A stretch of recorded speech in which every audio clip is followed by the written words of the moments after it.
بسم اللہ الرحمن الرحیم. عزیز طالبات، آج کا جو موضوع ہے وہ یونیسکو کی چھتری سفر نامہ.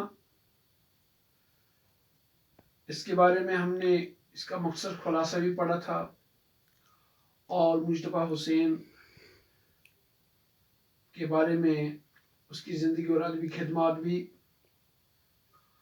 اور سفر نامہ کیا ہوتا ہے اس کو بھی ہم نے پڑھا.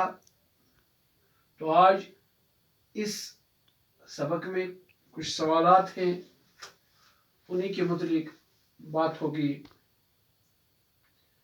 مصنف نے بیوی کو خط میں کیا لکھا؟ مصنف نے بیوی کو خط میں لکھا کہ وہ ہمیں آج ملی ہے، دیکھنے میں کچھ خاص نہیں مگر پھر بھی اچھی ہے. اب ہمیں اسی کو رفاقت میں ٹوکیو کے شب و روز گزارنے ہیں اور اسی کے سائے میں رہنا ہے. اور دوسرا سوال ہے، مصنف اور اس کی بیوی کے درمیان ہوئی بات چیت کو اپنے الفاظ میں لکھیے.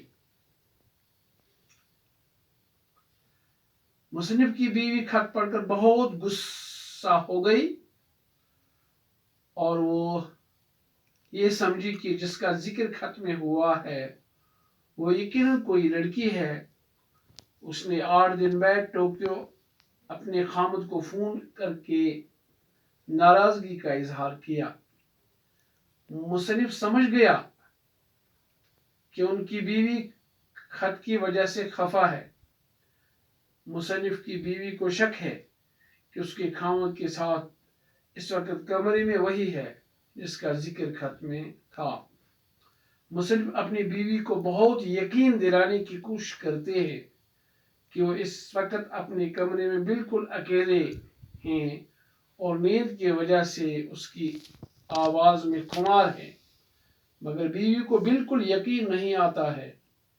مجتبیٰ حسین جب اس کو کہتے ہیں کہ جس کو تم لڑکی سمجھ رہی ہو وہ حقیقت میں چھتری ہے، مگر اس کی بیوی پھر بھی اعتبار نہیں کرتی اور غصے میں بہت زور سے فون رکھ دیتی ہے. کچھ چھوٹے سے سوالات ہیں. سیمینار کے کچھ اور مندوبین کے نام لکھیے. جو حضرات، خواتین و حضرات سیمینار میں شرکت کے لیے آئے تھے ان کے نام لکھنے ہیں. شری لنکا کے مسٹر جیاکوڑی، تھائی لینڈ کی مسٹر پرنیا،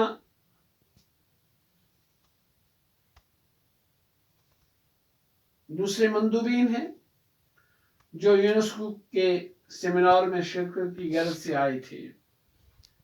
اور ایک سوال ہے، مصنف جاپان کو اطمینان کے ساتھ کیوں نہیں دیکھ سکا؟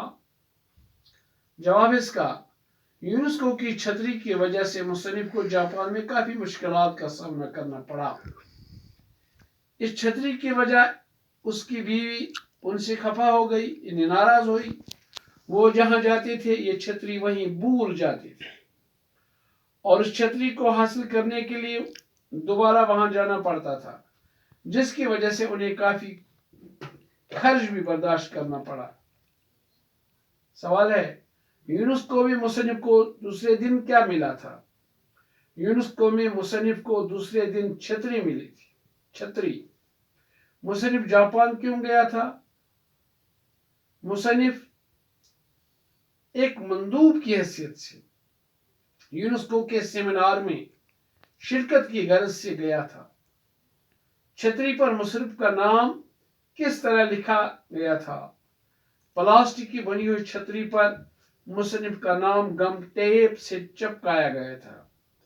مصنف کو کس کس جگہ پر چھتری ڈھونڈنے کے لیے دوبارہ جانا پڑا؟ یعنی جب چھتری کو بھول جاتے تھے